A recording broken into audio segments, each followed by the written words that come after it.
Okay, so I woke up this morning and I realized that there's a lot going on in my head that I haven't really shared with anyone really. And I've had tons of opportunities, Oprah, interviews, to go on a platform and share hardships or just really anything that's going on in my mind. And I really don't think any of that is relevant to getting paid to tell your story. I feel like it's kind of silly. So I'm here honestly just to open myself to others and try to shed a light on if anyone out there has ever gone through hardships or whatever it is, just to put a light on it. And so that person doesn't feel alone, because I really know what that feels like.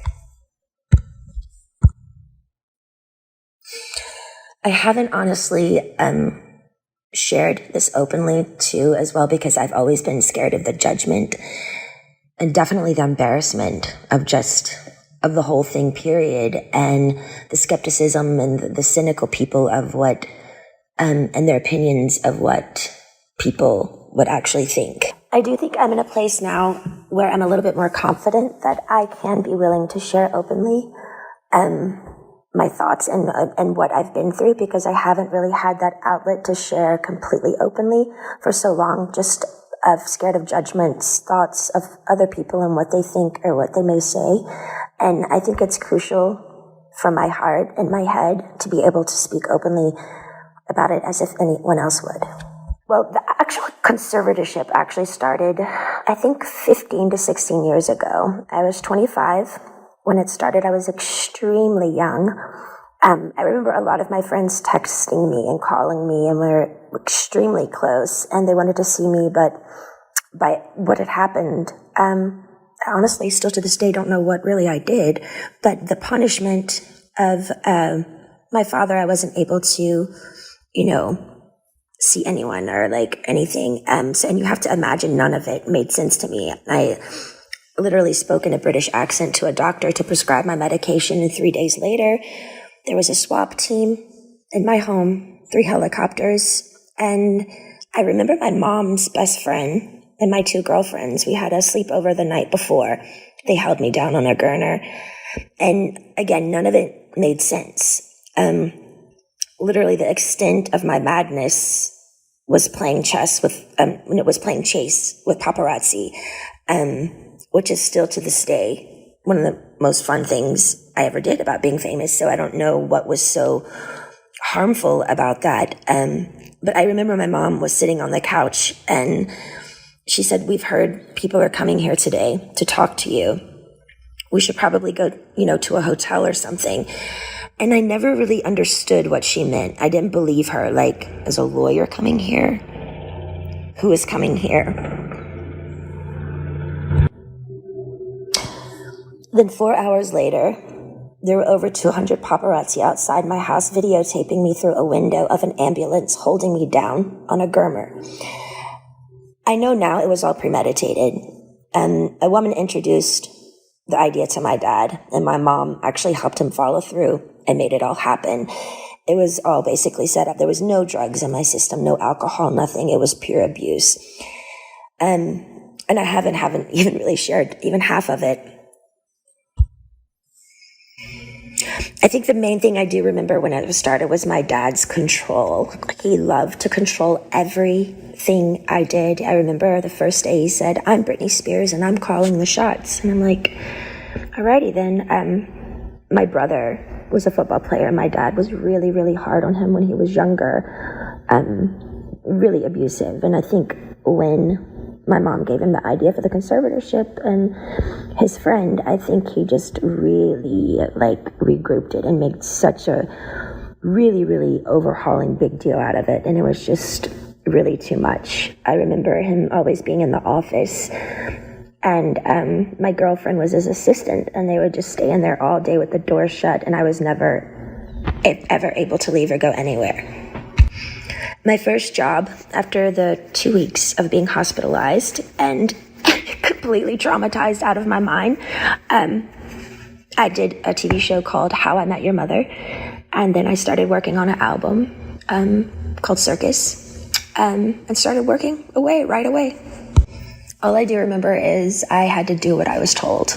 I was told I was fat every day. I had to go to the gym. I had to just, and I never remember feeling so demoralized and just, they made me feel like nothing. And I went along with it because I was scared. I was scared and fearful. I didn't even really do anything. And I had like a swap team and how, like none of it made sense to me. So since that day, I did probably 4.5 tours. I did an album circus, Femme Fatale, Britney, Jean, and Glory. And then I started doing a Vegas show in Las Vegas. And I did that for 4.5 years.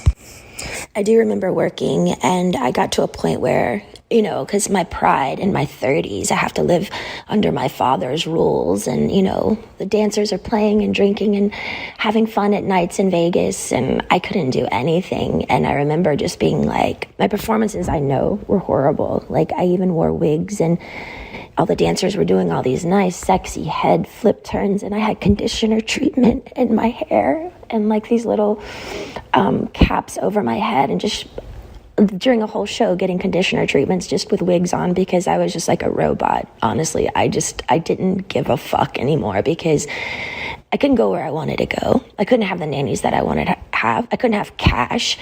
And it was just demoralizing. So I was kind of like in this conspiracy thing of people claiming and like treating me like a superstar, but yet they treated me like nothing. Well, for some reason, I started to get a spark back. I remember recording Glory, and for some reason, I think producing and making music, and I went to this little Spanish house, and I got the fire back in my eyes for some reason, and it was at the end of recording Glory, and my son named it, and things started kind of taking a turn because I started getting more confidence just for myself. And I think with confidence, people kind of like, oh, wait, what's going on now? Like, she's speaking up a little bit more, but it might not be particularly a good thing if I'd been quiet for 15 years. I think with confidence comes enlightenment, which makes you think better. And that's the last thing they wanted me to do, is to actually be better, because then who would be in control then? But it was really tricky because I had to just play this role that everything was okay all the time. And I had to go along with it because I knew they could hurt me. So I'm sitting here like my friends all drinking alcohol and having fun in these parties and had no cash. I literally felt like a nun. My girlfriends from home came to visit me in a spa, and I couldn't even walk into the spa. And they had their feet doing pedicures in the water, and the 3 ices of bottles of champagnes before my show just sitting there. And I wasn't even acknowledged by them, my own hometown friends, when they would come to Vegas. And it was just, it was demoralizing, I will say. You also have to understand it's like, 15 years of touring and doing shows, and I'm 30 years old under my dad's rules. And all of this is going on, and my mom's witnessing this, and my brother is witnessing, and my friends are witnessing it, and they all go along with it. And I'm like, how am I the one working here and doing all this, but I don't get the side things that, the good stuff, I want to be able to play. I want to be able to have fun. Like, none of it made sense to me. Well, the last show in Vegas ended 2017. I went on tour, which of tour I was forced to do, but I was supposed to do a new show. So the new show came along. I rehearsed, I think, maybe 4 days ago. I don't really remember, but I went to one of the rehearsals and I said no to a dance move. I was like, no, can we do that? I don't want to do this. And then I just remember everything got really weird and quiet, and all the directors and producers went in the back room and just spoke. And that was it. And I was like, well, I don't know what's going on. So we all just kind of like, what happened? And then the next day, I was told that I had to be sent away to a facility, and that I was supposed to say on my Instagram the reason why is because my dad is sick and I need treatment, which was, I I didn't want to ever go there. I remember my dad calling me on the phone and I was crying and I was like, why are you guys doing this? Like, what? And I just remember him saying, you have to listen to the doctors. The doctors are going to tell you what to do. I can't help you now. And I remember his last words were, now, you don't have to go, but if you don't go, we're going to go to court and there'll be a big trial and you're going to lose. I have way more people on my side than you. You don't even have a lawyer, so don't even think about it. So I did it. I went to the place. I was scared out of my mind. And none of it, again, made any sense of what they were doing to me. And again, I haven't wanted to share this because it's unbelievably offensive, sad, abusive. And honestly, would anybody believe me? I remember the main thing of when I was in that place that my heart felt like it was frozen, like it was stuck inside. And I wanted to scream and I wanted to get out. And I think by a needle and thread, it was the breathing peacefully inward that I missed the most. I felt like I was in a state of shock, almost like when an old person feels helpless and they're literally going from some sort of shock treatment and they can't relax their body because they don't have the answers of why they can't have their own keys to their car and put it in the ignition and walk outside, and their own security guards at every door saying they can't go. Sitting down, drawing 6 galls of blood every week. Weak as hell. And then calling, and my family is in Destin at my beach house. It didn't make sense.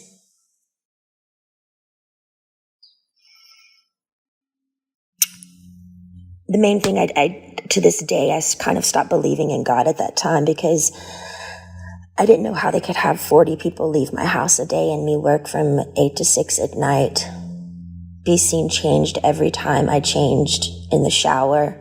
No privacy, no door, nothing. How did they get away with it? And what the fuck did I do to deserve that? I couldn't even smoke cigarettes. People on death row can smoke cigarettes. I missed my AA meetings.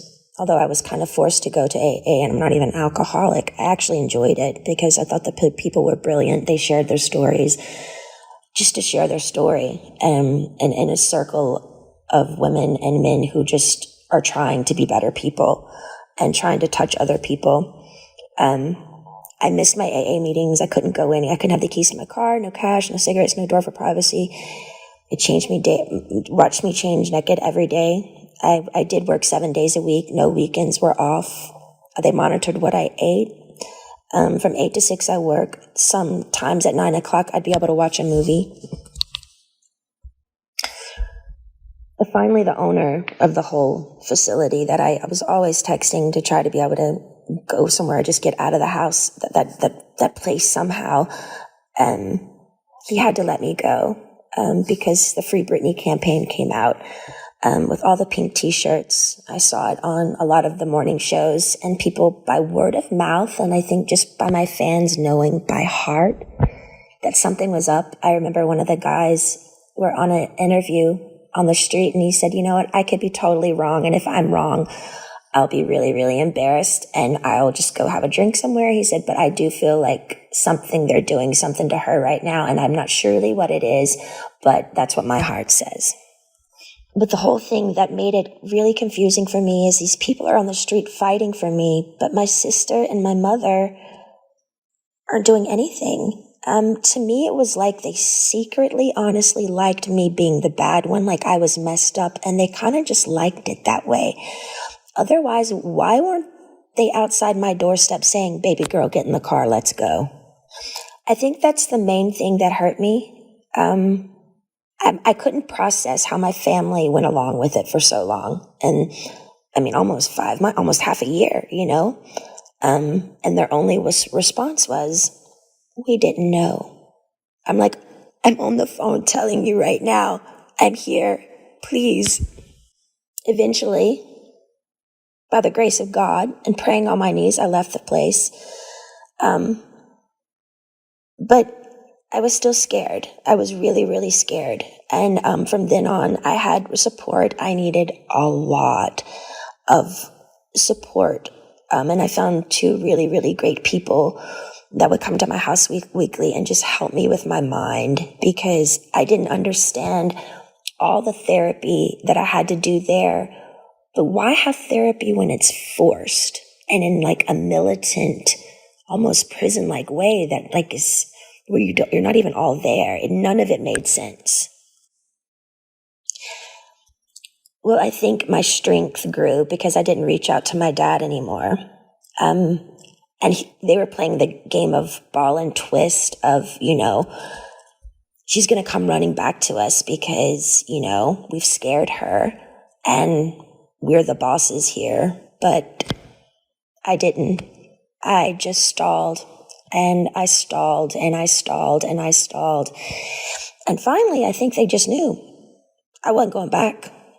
And I finally got a lawyer. A wonderful friend finally got me a lawyer. And he really helped me through it.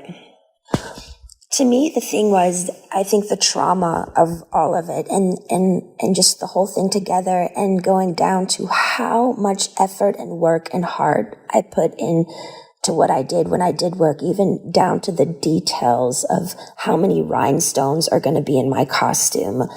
And I cared so much. And they literally killed me. They threw me away. That's what I felt like my family threw me away. I was performing for like thousands of people at night in Vegas, the rush of being a performer, the laughter, the joy, the respect. I was shaking over 40 people's hands every night before a show, training weekly, 3 training sessions a week, AA meetings, therapy sessions. My dad literally, I was a machine. I was a fucking machine. Not even human. Almost. It was insane how hard I worked.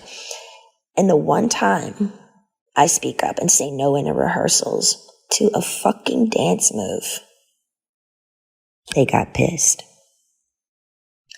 I feel like the scare tactic and how badly they treated me in the end, I think they thought I was going to come begging back to work again because they thought, I needed them.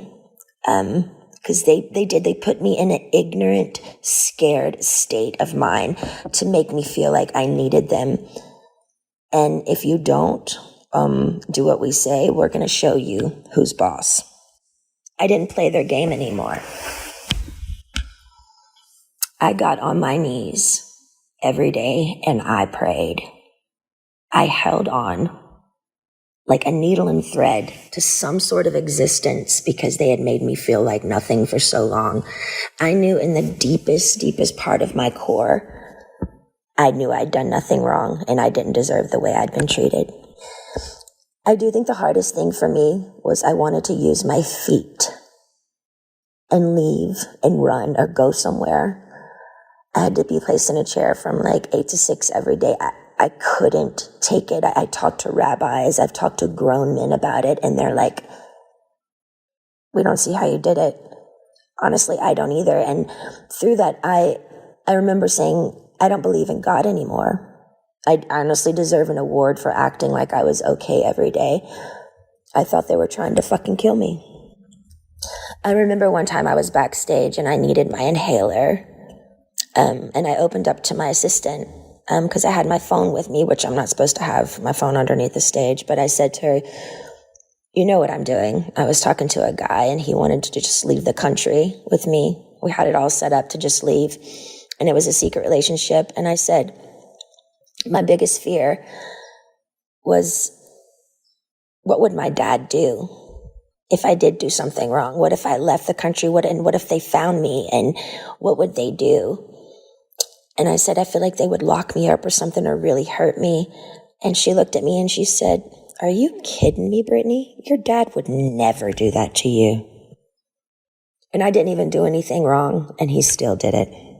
I'm honestly more angry at my mom because I heard when reporters would call her at the time and ask questions of what was going on, she would go innocently hide in the house and she wouldn't speak up.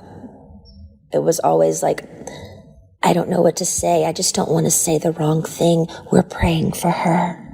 I feel like she could have gotten me a lawyer in literally 2 seconds. My friend helped me get one in the end, but every time I made contact with a firm, my phone was tapped and they would take my phone away from me. And again, I get nothing out of sharing all of this. I have offers to do interviews with Oprah and so many people, lots of money, but it's insane. I don't want any of it. For me, it's beyond a sit-down, proper interview. I had no contact in that place for so long, and my heart would just want to stand up in my family's faces and scream and cry and throw a tantrum and go back in time and do exactly what I wanted to do at those times. Yeah, and might even spit in their fucking faces. Why? Because the pain my family gave me, sitting me there all day and not being able to use my feet, as they watch their grandchildren run bases to base in a family neighborhood, as if I'm dead or I don't exist, honestly makes me look up and say, how the fuck did they get away with it? How is there a God? Is there a God? Giving 8 galls of blood weekly, not being able to stand up. I was so weak. And my family's at my beach house. I was scared, broken. I'm sharing this because I want people to know I'm only human. I do feel victimized after these experiences. And how can I mend this if I don't talk about it? I have an amazing song right now with one of the most brilliant men of our time, and I'm so grateful. But if you're a weird introvert oddball like me, who feels alone a lot of the time, and you needed to hear a story like this today so you don't feel alone, know this, my life has been far from easy, and you're not alone.